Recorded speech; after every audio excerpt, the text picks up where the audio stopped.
Teared or tiered, it's a game. It is, first of all, I want to say thank you to JANKIEST, the publisher, for giving me a review key.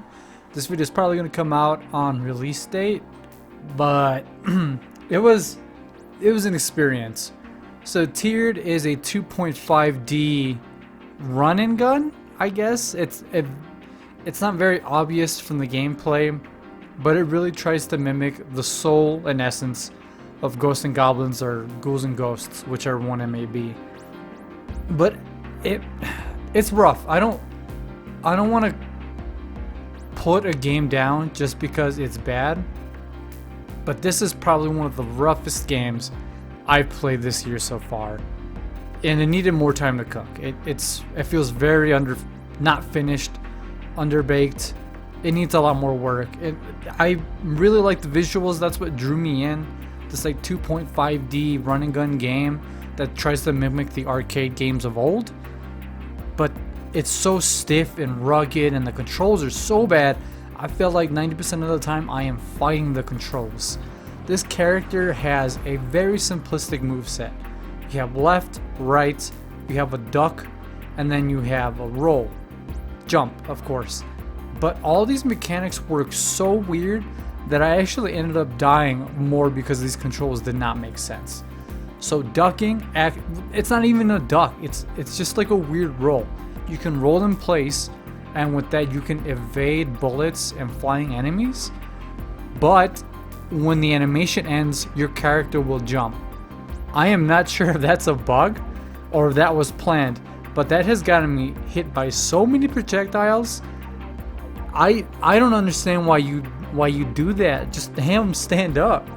Also, why limit the movement? Why have 2.5D and then shoot into the background when you're turning? It's not an instant turnaround. Your character has to do a full 180 to turn to the opposite direction.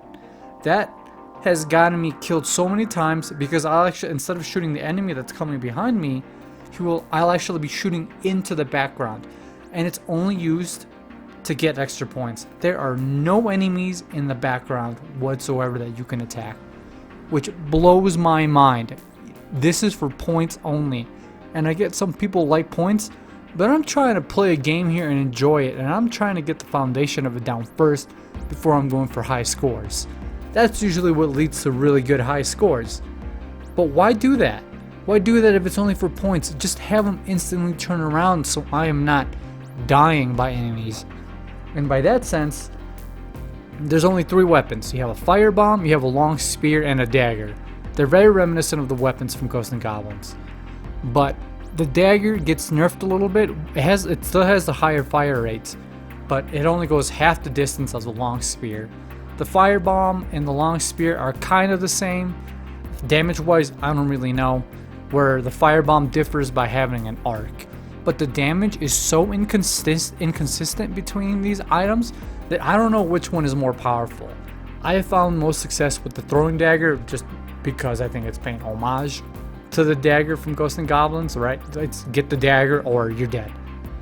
But my lord, I was struggling with the mechanics. I think some fixes for this is do not do a full 180 degree. Make it instant. Do not make the character jump up after a roll. Just have them stand still. Just have them get up so you have full control.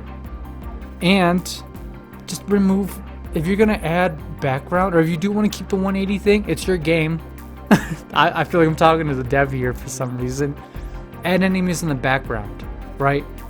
The visuals are interesting, right? You'll either hate them or you'll like them. I like them enough, like it's fine. It's not off-putting. I think the lighting and dynamic shadows are great, and it plays well. I think it's got this weird art style to it. Like, it's got the shadow cast on the character. You can't really ever get a good look on him.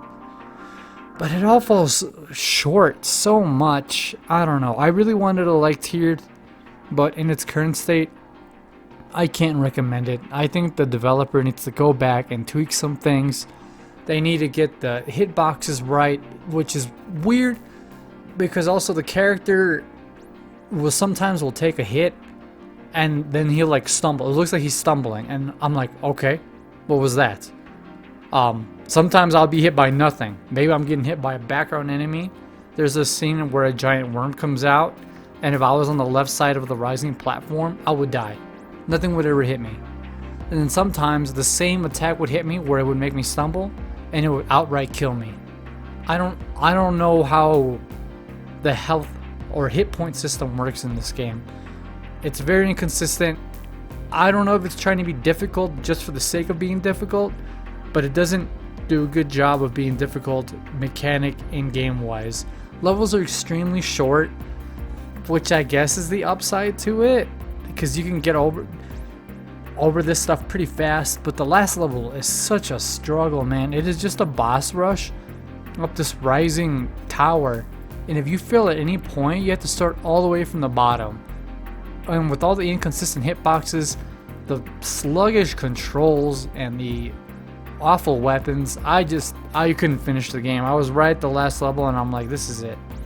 I wanted to do a no damage boss fight for this, but it's way too much. Like, I got other stuff to play, and I don't know, it's rough. I don't like doing this kind of stuff to games, because being an indie dev is hard. That's why I like promoting indie stuff.